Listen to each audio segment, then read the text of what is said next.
Dia dari seorang kebidanan, ahli gizi.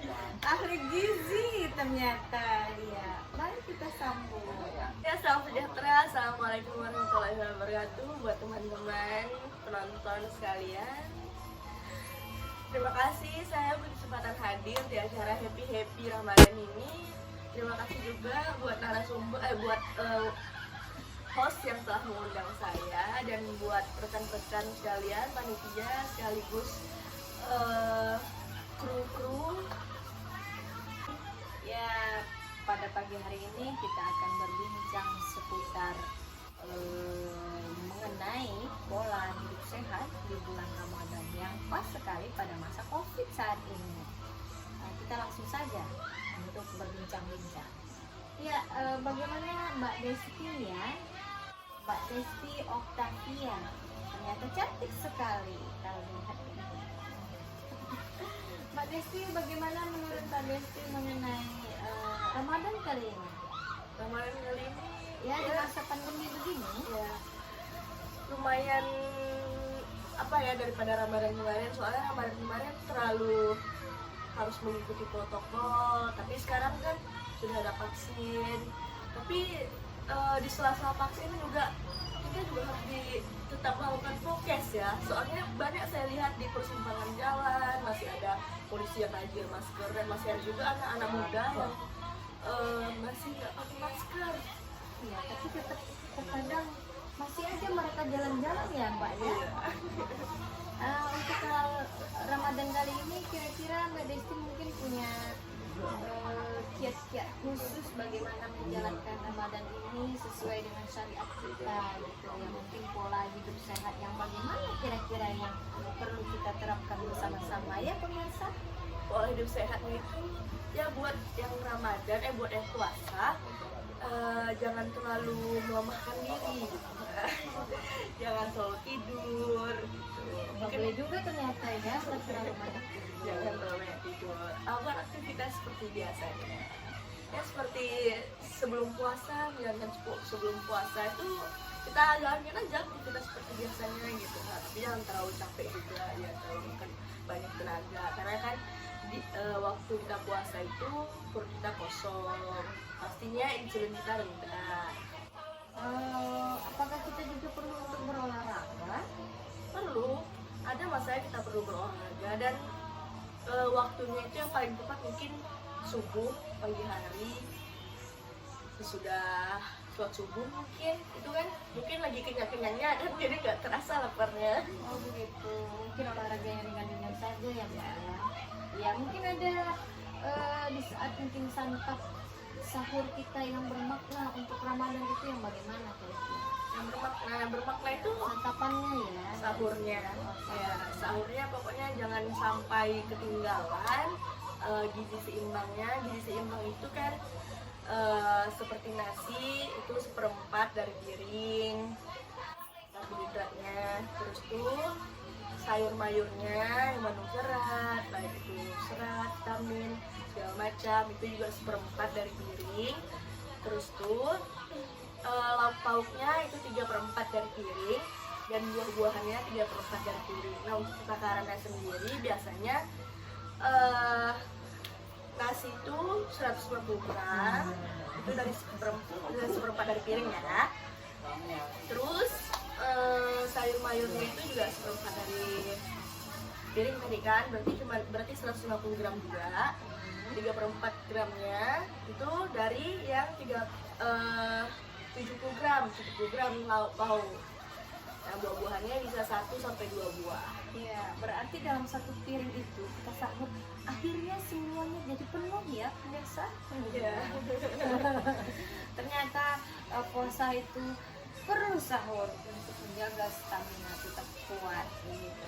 Harus itu Kemudian sunnah. apakah ikan itu dapat menjadi menu utama dalam kita keseharian di bulan Ramadan mengenai asupan gizi gitu? Boleh. Untuk lauknya sendiri tidak mesti harus ikan ya. Boleh diganti dengan ayam, boleh diganti dengan protein lainnya seperti Daging merah boleh ya? boleh. Terus seperti telur aja mungkin juga boleh, ini kan diimbangi dengan sayur mayurnya tadi. Bagaimana menurut Bu Desti tentang sahur yang suka mengkonsumsi mie instan ya pemirsa? Mungkin ada bagian dari kita yang suka mengkonsumsi mie instan. Untuk mie instan sendiri itu jangan terlalu banyak dikonsumsi, karena baiknya mie instan itu sendiri dikonsumsi cuma 1 kali seminggu. Kalau misalkan setiap hari itu udah lebih dari takaran dong. Oh begitu. Iya, soalnya banyak hari. ya, soalnya mie instan itu kan bersifat instan dan banyak hal-hal yang berarti dalamnya itu terdapat pengawet untuk mengawetkan makanan tersebut. Nah, Berarti tidak baik untuk kesehatan ya pemirsa. Mie instan tidak dianjurkan. walaupun mie instan itu bisa memperlambat kenyang mungkin, memperlambat lapar mungkin, ya. Gitu. Tapi Kemudian cairan sendiri bagaimana itu dari asupan cairan kita selama di Ramadan ini kan mungkin apakah ada konsumsi cairan berlebihan di saat kita puasa atau mungkin kita menjadi kurang dan efeknya ke tubuh kita itu bagaimana? kalau untuk air sendiri itu utamakan kalau sahur ya. Kalau sahur itu 2-3 gelas. Nah, untuk bukanya sendiri itu mungkin lebih dari itu ya, karena kita tuh bisa menahan haus. Dan biasanya kan hari-hari biasa kita tuh dianjurkan 8 gelas per harinya kan. Jadi mungkin bisa 3 gelas sahur, 4 gelas setelah buka. Setelah buka kan waktunya panjang, dari buka sampai ingin tidur bisa. Terus biasain kalau misalkan sahur itu lebih banyak lah minum air putihnya, supaya air di dalam tubuh, mineral dalam tubuh tetap terjaga. Tercukupi ya pemirsa. Bagaimana dengan saat kita berbuka puasa sendiri? Apa mungkin menu yang sebaiknya kita konsumsi pada awal kita memulai untuk berbuka, karena saat itu kan perut kita sedang kosong ya. Kita utamakan yang manis-manis dulu, sama kayak sunnahnya Rasulullah SAW. Allahumma sholli ala Muhammad. Ya, kita utamakan dulu yang berbuka yang manis-manis. Terus seperti kurma, mungkin juga kalau tidak ada kurma bisa buah semangka, buah jeruk. Terus kita imbangi dengan minuman yang hangat. Jangan langsung minum es. Tapi teh manis boleh ya? Boleh. Ya? Iya. Teh hangat. Lalu boleh menyantap kue, dan jangan lupa itu kan di sela-sela sholat maghrib ya. Jadi kalau bisa kita sholat maghrib dulu supaya perutnya nggak kekenyangan pas sholat maghrib. Setelah sholat maghrib baru kita bisa diselingi dengan nasi. Pemirsa, kali ini kita mendapat narasumber yang hebat sekali. Di sini kita dapat berbagi cerita mengenai bagaimana Ramadan kita dalam mengatur pola makan yang tadinya mungkin kita harus makan 3 kali sehari.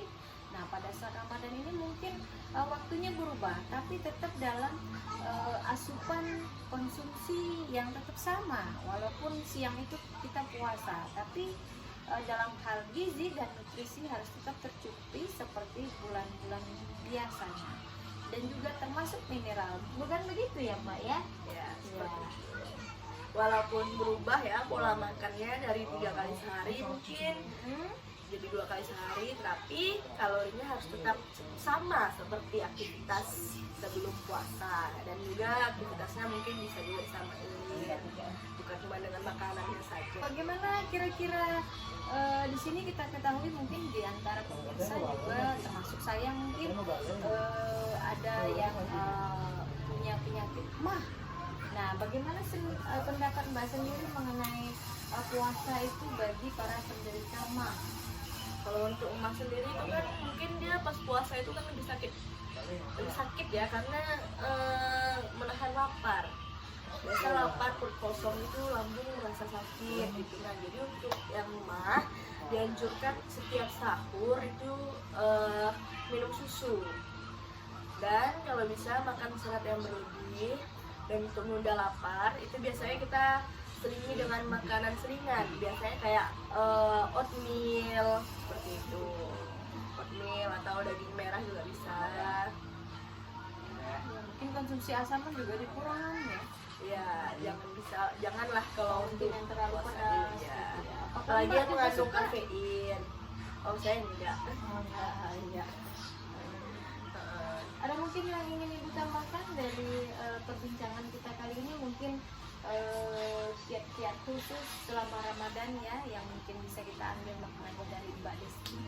Ya, selama Ramadan ini yang seperti saya bicarakan tadi, lakukanlah aktivitas jangan semaksimal mungkin, tapi tetap melakukan aktivitas, dan jangan lupa untuk memenuhi gizi seimbangnya seperti takaran piring yang telah saya jelaskan tadi. Dan jangan lupa untuk yang bagi yang mah itu bisa mengatur pola hidup sehatnya mulai dari sekarang, karena cuma 1 bulan ya Ramadan ini, jadi bisa-bisa saja untuk mengatur pola hidupnya, karena pola hidup sehat itu dibangun dari diri kita sendiri, bukan dari orang lain. Iya, terima kasih banyak Mbak Desi atas ilmu yang telah diberikan pada hari ini. Sama-sama. Mbak Desi, kami dari acara ini sangat berterima kasih karena telah memberikan informasi yang begitu akurat, dan juga kita pemirsa dari perbincangan kita kali ini semoga ada manfaatnya, dan sampai kita ketemu di episode yang akan datang. Assalamualaikum warahmatullahi wabarakatuh.